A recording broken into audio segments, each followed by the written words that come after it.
Hello, welcome to Ratnaling Retreat Center. I'm Rosalyn White, the co-director here, and I'm very happy to present a course called Finding Our Balance, Lessons on the Four Immeasurables. And these are teachings that the Buddha taught over 2,500 years ago, but they've been relevant and helpful to people ever since for generations and generations. So I'm very happy to share these teachings with you that may bring some comfort to you during this difficult time in our world.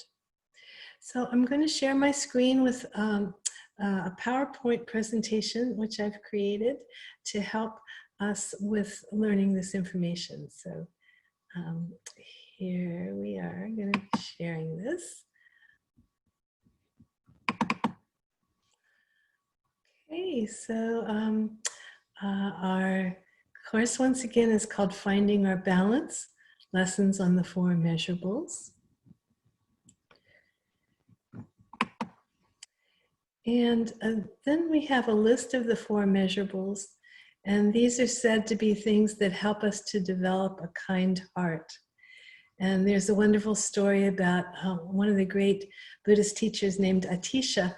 And when he would meet someone, instead of saying, "Oh, hello, how are you?" he would say, "Hello, has your heart been kind?" So this is kind of a reminder that, you know, it's one of the most important things we can do is to develop a kind heart. So to do that, we've got these four qualities that we can focus on. The first is metta in Sanskrit. In English, it's loving kindness. And this is sometimes referred to as the way that a mother feels towards her only small child. So very protective, loving, caring quality. And it's so strong that it actually can transform our anger and hatred. So it's a very powerful emotion and quality that we can develop. The second is karuna in Sanskrit, which means compassion in English. And compassion is deeply caring for the suffering of others and doing what we can to alleviate it, to help with it. And it's very powerful as well, and it can transform our negative emotions of grasping or greed or desire, all the "I want that" qualities. Anger or hatred is like pushing away things we don't want.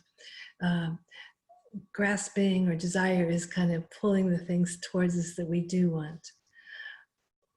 And then mudita is joy, and that is finding joy and rejoicing in the happiness and good fortune of others. So, and that's so strong that it can transform jealousy and envy. So instead of seeing the good fortunes of others and being jealous of them or wishing we had them, being envious, we can just rejoice in them and find joy for ourselves in the joy of others. And then the last is upekkha, or equanimity, and that transforms pride and arrogance. So that's, sometimes you can think of it as a judge being very impartial. So that's the quality of not being attached to those that we are in our close circle, our family and loved ones and friends, and being averse to those we don't know, those we've never met, the other. It's the us and them quality. We want to kind of just even that out, and that really helps us to transform our pride and our arrogance. So those are the four immeasurable qualities we're working with. And so we've been taking them one by one, and that's a really nice way to work with those. And so please join me as we go a little further into the third one, the joy.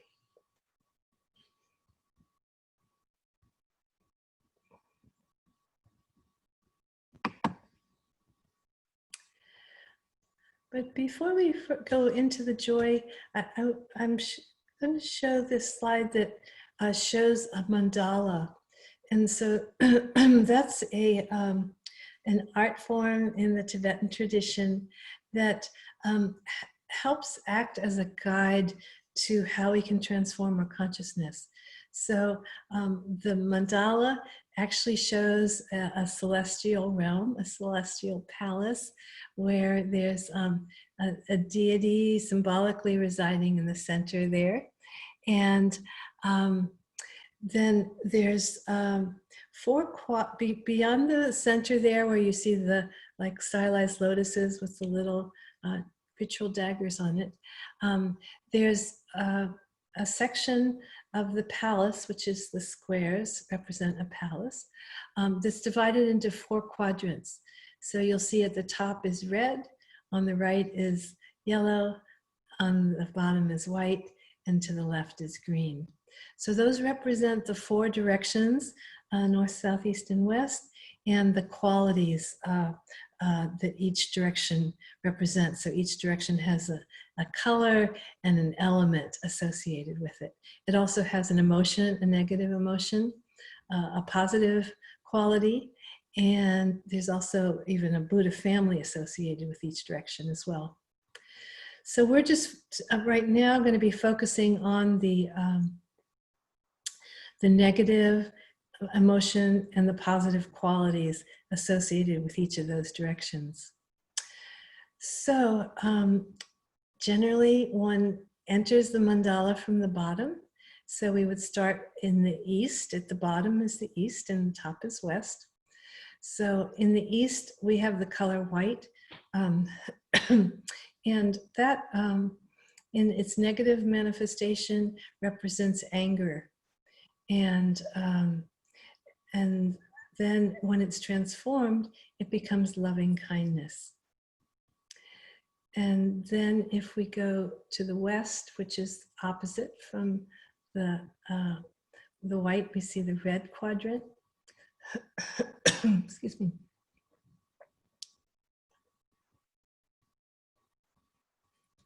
And in the west, the quality, the emotion is greed, and transformed, it becomes compassion.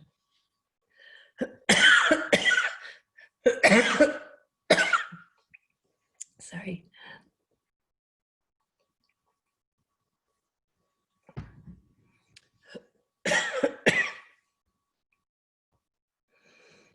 And then in the north, we have the green color, and that represents jealousy as the emotion, and transformed, it becomes joy. And then in the south, the yellow is pride, and when that becomes transformed, it becomes equanimity.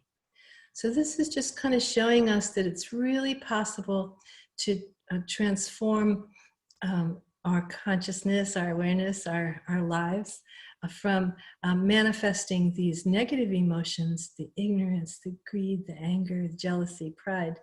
And we can instead begin to manifest these positive qualities. So the question might be, how do we do that? So we're going to learn some techniques that help us with that.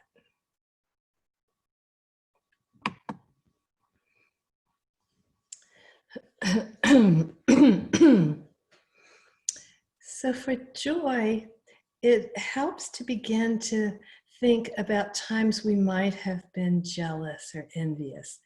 And one of the ways that most of us can remember to do that, you know, when we can remember an experience like that, is when we think about our early life with our siblings, our brothers and sisters, or perhaps we were an only child, and so we probably had some experiences in school with our schoolmates, our classmates, where we had some jealousy or envy. And one of the early experiences I remember was I have a brother who's a little younger than me, two years younger than me, but he got a bicycle before me. And so I think it was possibly he was just more interested in it than I was. But anyway, once he got it, then I became interested, and it's like, well, how come he has a bike and I'm older, and so there was definitely a sense of jealousy about that. Um, and a friend of mine mentioned that, she had a brother who was younger than her also. And about the time that he was 16, he started to be able to beat her in racing with swimming when they would swim together. So, this is the kind of thing that, of course, is very common in families where the kids, of course, love each other, but still have a lot of envy or jealousy towards each other. Um, Another example I had more recently is, uh, preparing for this course. I've been listening to a lot of other wonderful Dharma teachers teaching on similar subjects on loving kindness, metta, and compassion. And so, I've been a little bit envious, you might say, of how wonderful some of these teachers are. They've have a great body of knowledge that they're bringing towards their teachings. A lot of literary allusions and wonderful stories, and so I'm a little bit humbled by seeing them. How great they are as teachers. And so there's a little tinge of envy, like, oh, I wish I could be like that. So those are just like 3 little examples, but I'm sure you can think of some examples in your own life when you've experienced some jealousy, either as a child or something recently in your life. So you might want to just take a moment to think about that. And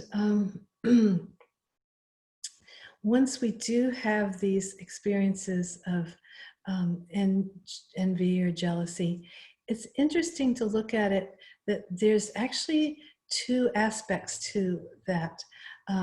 The first is actually a kind of a positive quality that we kind of recognize that there's something valuable that that person has. And so that's actually a positive thing. And if we could just keep focusing on that, appreciating the positive, there's value there. But unfortunately, when envy or jealousy arises, we usually follow that with kind of a negative emotion, like,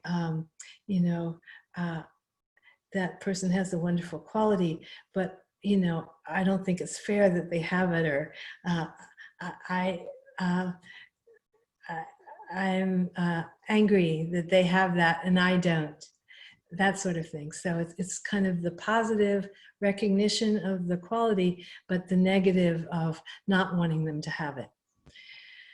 So that's the thing we want to try to work with, so that we just kind of can foster and support that quality of rejoicing, of joy in the other person's good fortune or success. And then from there, if we can expand it so that it helps, we expand that quality of joyfulness. Sometimes it's called sympathetic joy or empathetic joy. If we can expand that and turn it towards ourselves, so not only joy for our brother or sister or friend, but also joy for our own accomplishments. And sometimes jealousy and envy are kind of a byproduct of us having maybe a little low self-esteem or lack of confidence. So when we can turn that joy towards ourselves, it can also kind of boost our sense of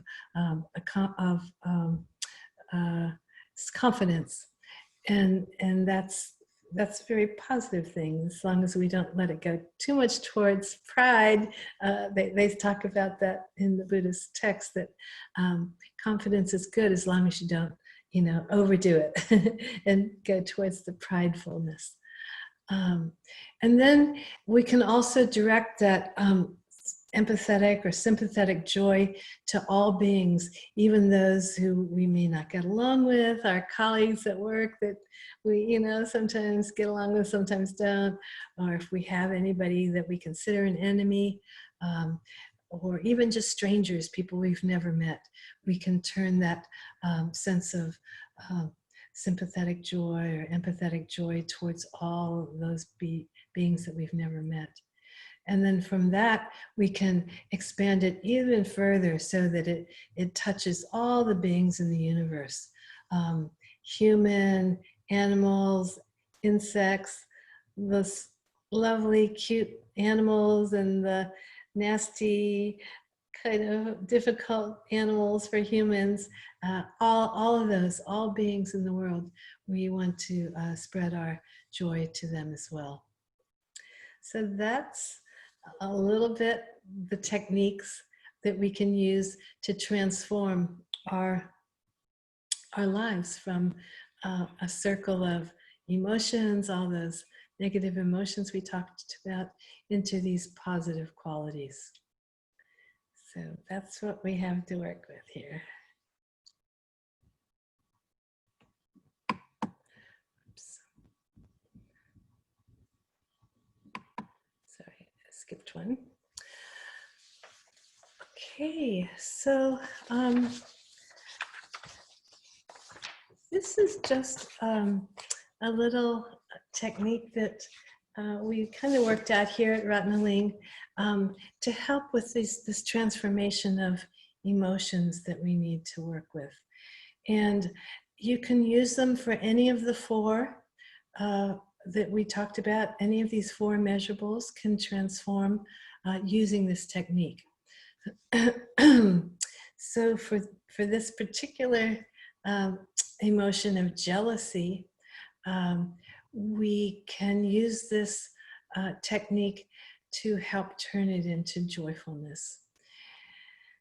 And so the symbols we use are breathe, breath, and so the first, the B stands for breathe. So that's just kind of a really good thing to do once you feel an emotional reaction.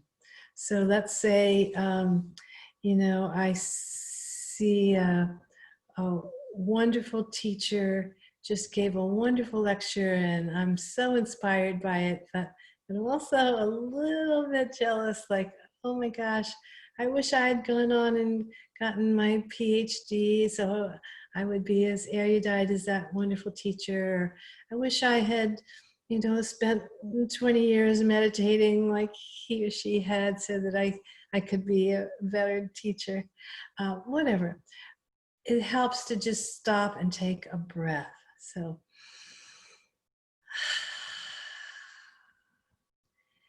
and it's very interesting what that can do is put a little bit of space between the emotion and your awareness, your consciousness, yourself, you might say. So usually we're kind of stuck right together, It's like we think we are the emotion, we have this thought, oh, I'm so jealous of that person. And, it's like me and that jealousy are just stuck together. But if we can take a deep breath, we can have a little space develop between our consciousness, our awareness, and our emotions. And that helps us to be able to move to the second thing, which is reflect or research. So sometimes once we've taken a deep breath, we realize, that person actually worked really hard to get the knowledge that they have. I happen to know, perhaps you know this, that they had some setbacks in their career. They maybe had some bad publicity in their life, but they were able to overcome it.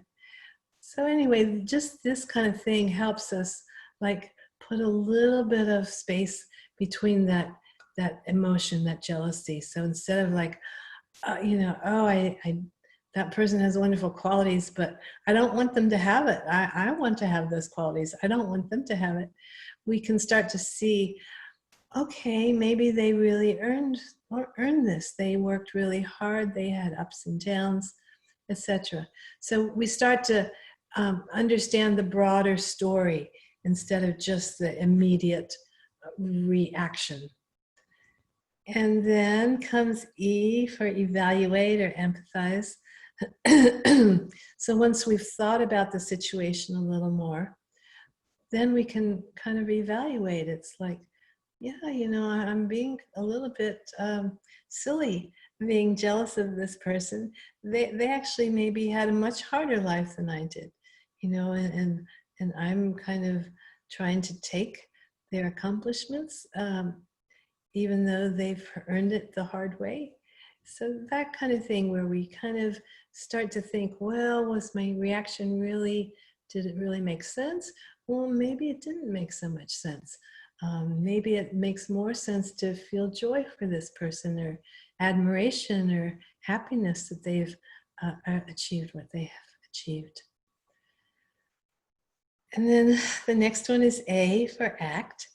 So sometimes when we're just ruminating things in our head, they get a little bit out of proportion. And sometimes if we can just do an action, it can really help. So maybe we just go up to them after their lecture and congratulate them on what a wonderful job they did. Or we write an email saying, thank you for the wonderful talk that I saw online.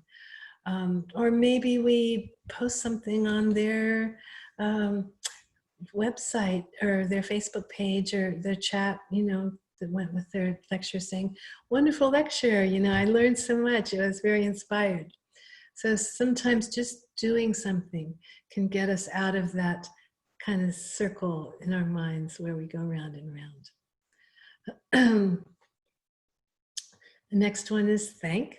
So just be thankful for what we've learned from this experience with this other person, with ourselves. You know, be thankful that we've recognized that there's some real value in this person, that we don't have to be envious.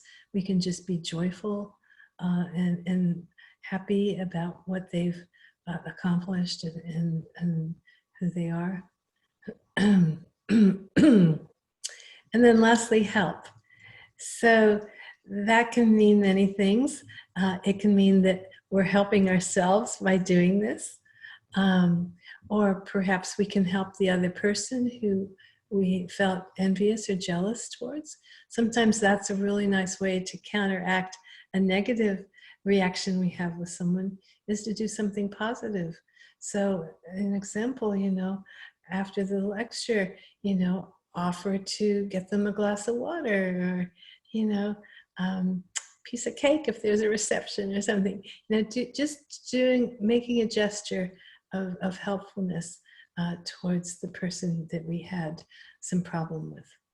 So all of these things can help, and you don't have to do them all, but the important thing is really just stopping the emotion from making its little choo-choo train that's going to keep going round and round in the circle, or escalating.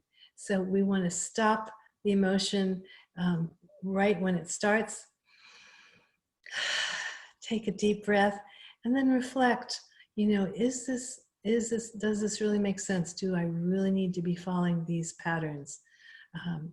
And then further evaluate and act and be thankful and be helpful. So I hope you'll try this and see if this helps. You can use this for any of the other emotions we mentioned too. So for the anger or the greed or the pride. And so, you know, please experiment with it and see if it works for you. I think you'll find it's helpful.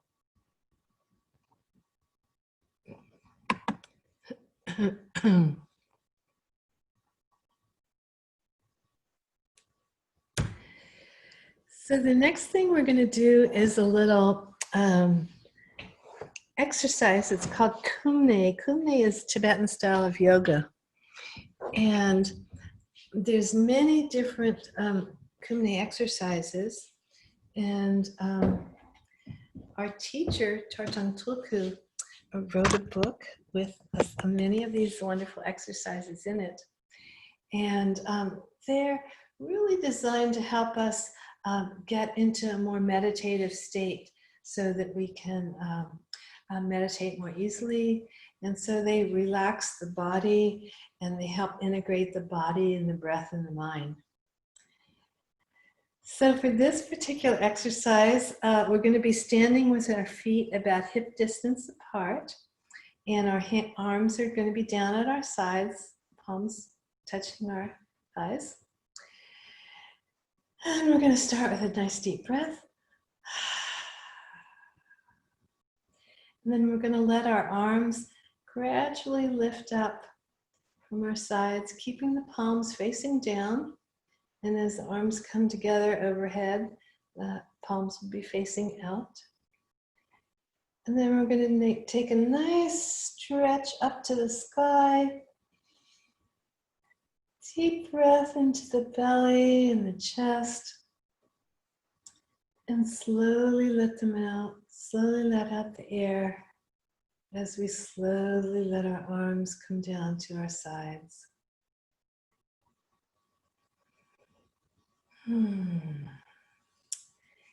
So we are going to do this exercise 5 more times, and I'd like you to do it facing the different directions, if you know where they are in your home. So east is, of course, where the sun rises in the morning. So if you can remember where the sun first comes up in your home, that would be the east. So I'm going to keep facing you directly so you can hear me and see me a little better. But and you can also just stay in one position if you'd like. But if you'd like to do the practice to each of the directions, I find it's a really fun thing to do. So as we let our arms come up, we're facing the east, which is where the sun rises in the morning. And there's nice, bright, crisp energy to it. And there's a color associated with each direction. In the east, it's white. So you might have remembered from the mandala we saw earlier. And the element is water. So nice stretch up towards the sky. Feet really planted on the earth, so you feel a nice stretch through the whole spine. Deep breath into the belly and chest. And slowly let it out as the arms slowly come down to your sides. And the emotion in the east is anger, and transformed, it becomes loving kindness. So if you'd like to take a quarter turn to your right, then you'll be facing the south. So as we let our arms come up, we can think of the sun once it's moved through the sky and it's overhead. There's a nice bright yellow. It's the color in this direction. And the element is earth. Let's stretch up towards the sky. Feet really planted on the earth. Deep breath into the belly and the chest. And slowly let it out as the arms slowly come back down to your sides. And the emotion in this direction is pride, and transformed, it becomes equanimity. Seeing all beings as equal, and they deserve our love and compassion.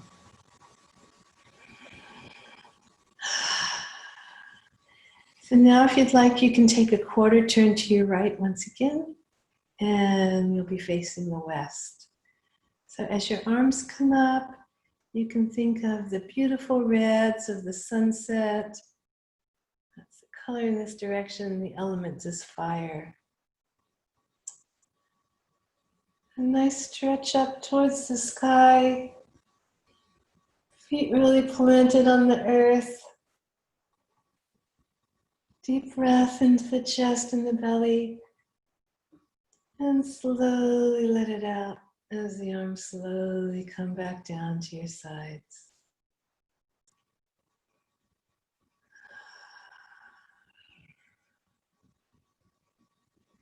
And the emotion in this direction is greed or desire, grasping, all the I want this qualities. And transformed, it becomes compassion. So instead of grasping, we're giving. We're helping beings wherever we can. And then let's take one more quarter turn to our right, and you'll be facing the north. So as your arms come up, you can think of all the beautiful forests in the northwest, the greens that they have, and the oxygen they give. That's the element is air, color green. Nice stretch up towards the sky. Feet really planted on the earth. Deep breath into the belly. And slowly let it down out as the arms slowly come down. And the emotion in this direction is jealousy or envy, which we've been focusing on tonight. And transformed, it becomes joy. Sympathetic, empathetic joy. And let's take one more quarter turn to our right.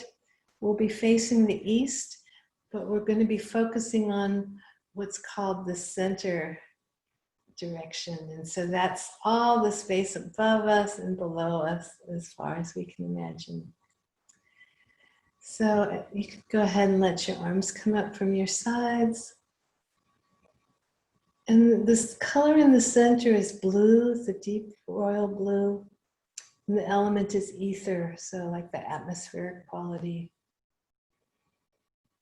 Nice stretch up to the sky. Feet really planted on the earth. Deep breath into the chest and the belly. And slowly let it out as the arms slowly come down to your sides. And this is being the center of the mandala. The emotion is ignorance, and when it becomes transformed, it becomes deep inner wisdom. So in the Tibetan view of the world, ignorance is our kind of really root problem. And when we can transform it, it becomes our greatest asset. Okay, so now that we've had a chance to stretch a little bit, if you want, you can kind of just shake out a little bit. Shake your hands, shake your feet. Shake all those negative emotions out of your body and make room for the positive qualities to emerge. I always like that practice. It really helps to relax the shoulders and neck. It's great to do if you're doing a lot of computer work or desk work of any kind. It really kind of helps get the energy flowing. So the next practice we're going to do is we're going to be chanting a mantra. So in each of those 5 directions which we've been exploring, there is considered to be a Buddha that's part of that direction. And there's even a whole Buddha family. So the Buddha is like the father of the family. And then there's a lot of his sons and daughters, the different deities that have similar qualities to what he has. So in the north, the direction we're working with tonight is the Buddha called Amuga Siddhi. So Amuga means infallible, and Siddhi is like success or accomplishments, spiritual accomplishments. So he's infallible in making these accomplishments. And he also helps us to transform jealousy into joy. So we're going to chant the mantra a few times, and then there's a little visualization we'll do, and then we'll sit silently briefly to integrate all the things we've learned tonight. So with Tibetan mantras, there's usually many different melodies, and I like to suggest people go on YouTube and learn some of the ones that they like, or find ones you can listen to. It's a really nice thing to do, is just play some of these mantras while you're working, or relaxing at home. So it's a really nice way to complement your spiritual practice. Mantras are sometimes referred to, or actually I think what it really means literally is mind protectors. So they help substitute a positive thought and sound and vibration to your consciousness, instead of all the kind of worries and emotional thoughts that we usually have. It's our kind of default method, default system. So I'll go ahead and chant the mantra once, and then you can join in with me and chant together for a while. Om Muga Siddhi Ahum. Om Muga Siddhi Ahum.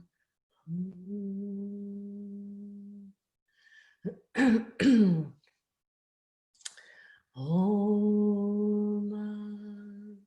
Muga Siddhi Ahum. Om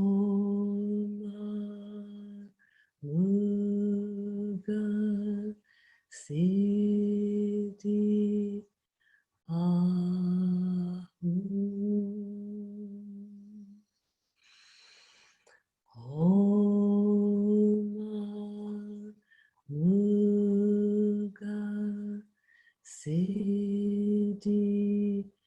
Ahum. Om Muga Siddhi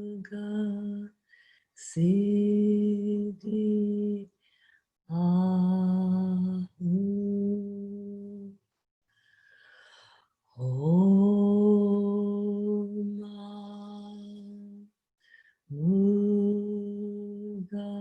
Muga Siddhi Ahum.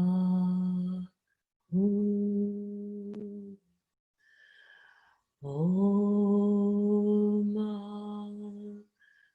Siddhi Ahum. Om Muga Siddhi Ahum. Om Muga Siddhi Ahum. Om Muga Siddhi Ahum.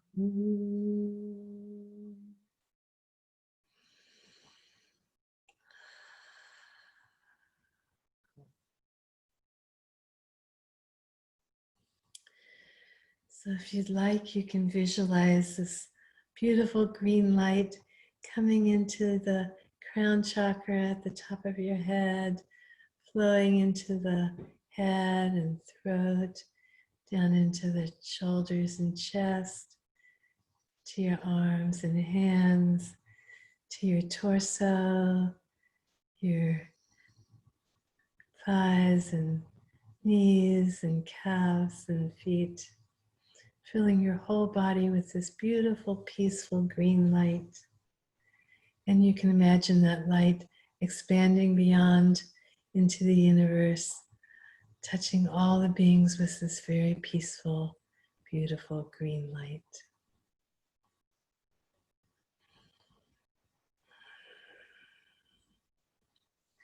So to conclude our practice, we're going to chant Om Ahum 3 times, and that will, that's a way of offering any benefit we might have created by participating in this teaching and these practices to the benefit of all beings. Om Ahum, Om Ahum, Om Ahum.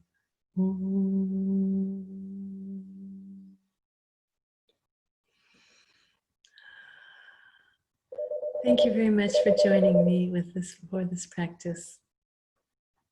Good luck with your practice.